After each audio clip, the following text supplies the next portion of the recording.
반갑습니다.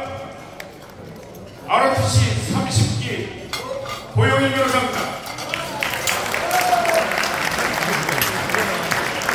ROTC가 곳곳마다 아까 이 경제 문제 이런 부분은 얘기하셨지만 정치에도 있습니다. 제가 ROTC 30기라고요. 물론 저는 해군 ROTC입니다. 생명을 바치는데 아까 목사님들 장교가 사병보다 낫다고 했지 않습니까? 저는 군생활을 하면서 실제로 생명 걸고 싸움을 해봤습니다. 우리 어선이 NLL을 넘어서 북한 해역에 진입을 해버렸어요. 상황실에서 참수리 편대에 빨리 가서 잡아오라고. 왜? 납포되기 전에 우리가 구출해야 됩니다. 북한 경비정이 나왔습니다. 북한 경비정이 나왔을 때 참수리 편대 세척이 가서 대치하는 상황. 누가 먼저 우리 어선을 가져오느냐, 아니면 북한 경비정이 그 우리 어선을 납포하느냐, 일촉즉발의 상황에서 참수리는 안에서 지휘를 하는 게 아니라 밖에서 함교가 외부에 있습니다. 거기에 사관학교, 해군 사관학교 나온 정장이 같이 지휘를 하고, 그 다음 밑에서는 편대장이 지휘를 하는데, 제가 정장 보고 저는 그때 소였습니다. 중이었습니다. 정장은 대위였고, 그분한테 내려가서 근무하십시오. 저는 여기서 제가 지휘하겠습니다. 왜요? 만약에 지휘를 하는데 정장이, 지휘관이 생명을 잃으면 어떻게 됩니까? 그 배는, 그 함정은 전투 능력을 상실하는 겁니다. 그러면 지휘관을 아껴야 되는 거 아닙니까? 그래서 생명 걸고 그분을 내려가게 했습니다. 안 내려가겠다고 발버둥 칠 거를 정장님은 결혼도 했고 예수도 안 믿고, 나는 중간이고 예수 믿는다고, 난 천국 가는데 정장님은 죽으면 천국도 못 간다고. 내려가세요. 내려가다니만 문을 잠가버리더라고요. 그렇게 해서 우리 어선을 구출한 적이 있었는데, 이런 거를 얘기하려고 나온 게 아닙니다. 오늘 얘기하고 싶은 거는 사진 좀 띄워줄까요? 지난 월요일날 강의했던 내용, 간첩이 종류가 여러 가지. 졸개 간첩이 있고, 국회 간첩이 있고, 국회에 들어간 간첩, 뭉개 간첩, 문재인 간첩이 있습니다. 그 다음에 짱개 간첩이 있습니다. 이런 거 지나서 다 넘겨주시고, 이 얘기에 대해서는 월요일날 이미 얘기한 바 있습니다. 더 넘어가주시죠. 예. 여기에 또 하나, 문재인을 구속하라고 외쳤던 사람에 대해서 처벌을 했다는 내용도 말씀드렸습니다. 그런데 이분이 경찰서장으로부터, 양산 경찰서장으로부터 직경 심판을 받고 처벌을 받고 이의신청을 했습니다. 여기에 변호를 해서 결국 무죄 판결을 받았는데, 문재인을 체포하라, 구속하라 외친 게 죄가 됩니까, 여러분? 이 외친 사람이 누군 줄 아십니까? 해군 ROTC 출신이었습니다. 해군 ROTC 출신. ROTC가 문재인 체포하라고 외치다가 본인이 스스로 처벌되고 하루 종일 수갑 전체로 양산경찰서에 유치해 있었는데 결국 무죄로 나왔지만, 어제 검찰이 다시 합수했습니다. 대한민국 검찰이 뭐 하는 겁니까?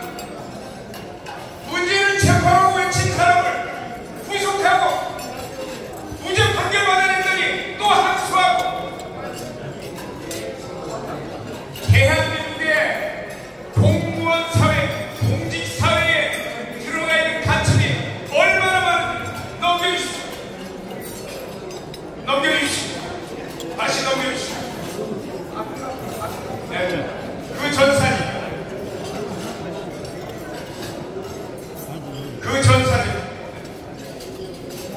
비석 세워지고, 공산당 비석 세워지고,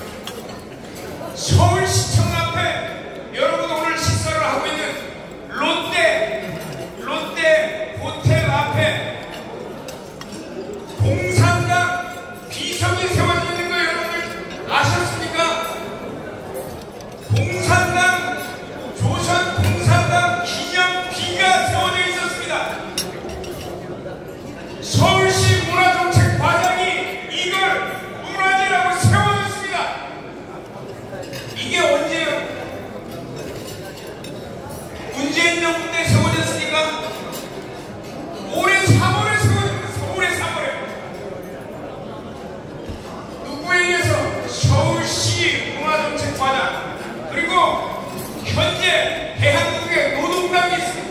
노동당 몇 명하고 기념시간이 거행했습니다. 그래서 여기에 유튜브 한번 와고 계실 겁니다. 윤모 유튜버가 이 비석을 항해에서 고개로 다 깨뜨려버렸습니다. 이분을 지금 경찰에서 수사하고 검찰에서 불러서 다시 한번 수사하고 있습니다. 대한민국의 빨갱이들이 간첩들이 어디에도 있다고요? 공직사회에 너무나 많이 있는 겁니다. 그 다음에 가장 문제가 되는 게 국회에 들어가 있는 간첩들이 하는 짓이 뭡니까? 간첩들은 국회에 들어가면 법률을 제정합니다. 아까 그 법률을 한번 민주화 유공자 이래 이 법률 한번 보실까요? 1995년도에 만들어진 법률인데 4.3 특별법이 문제가 되는 게 아니에요. 5.18 특별법이 문제가 되는 게 아니에요. 1995년에 민주화 운동 관련자 명예회복민 보상등에 관한 법률을 1995년이면 누가 대통령으로 있었습니까? 박근혜 대통령이 있을 때 이런 법률을 만든 겁니다. 민주화 운동을 한다는 좌파들을 전부 다 보상해주고 명예회복시켜줬습니다. 그러면 대한민국의 우파 공무원들은 누가 보상합니까? 민주화 운동하는 사람들 다 잡아넣었던 공무원들, 문재인 정권의 국정원 80명, 국정원장 4명, 이 사람들은 누가 보상해줘요? 우파 정권이 보상해줘야 될 거 아니에요? 제가 국정원 오래 근무했던 분하고 한번 얘기를 나눠봤습니다. 왜 대한민국의 우파 공무원들이 이제는 안 나서냐고. 이런 법률을 지적합니다. 좌파 운동을 하면 민주화 운동이라고 하면서 반드시 법률을 만들어서 나중에 반드시 보상을 해주지만 우파 정부는 절대 보상을 해주고 연금 박탈되고 나중에 처벌되고 우파 정부에서 좌파들 민주화 운동한다고 보상해주는데 이게 이제까지 국민의 힘이라든가 우리가 알고 있던 보수 우파 정권들이 행했던 내용들입니다. 그러면 어떻게 하느냐? 공직자들 우파로 만들려고 공직자들 있는 사람들 중에 우파인 사람들을 보호하려면 이런 법률을 지금 우파 정권이 만들어내야 된다는 겁니다.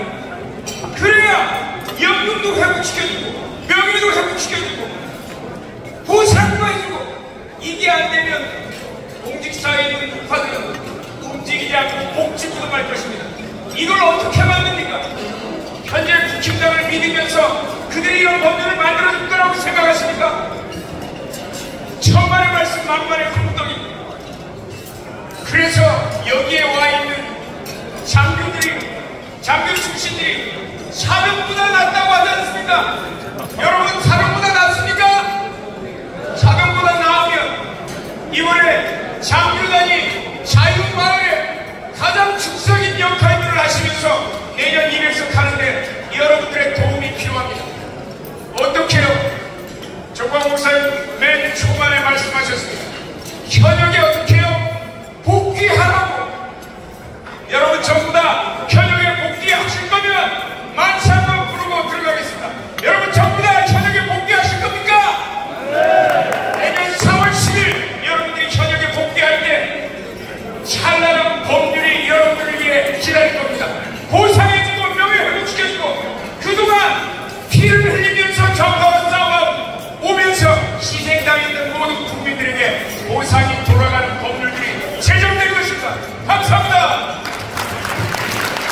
네, 고영희 변호사님 수고하셨습니다. 자, 이제 시간이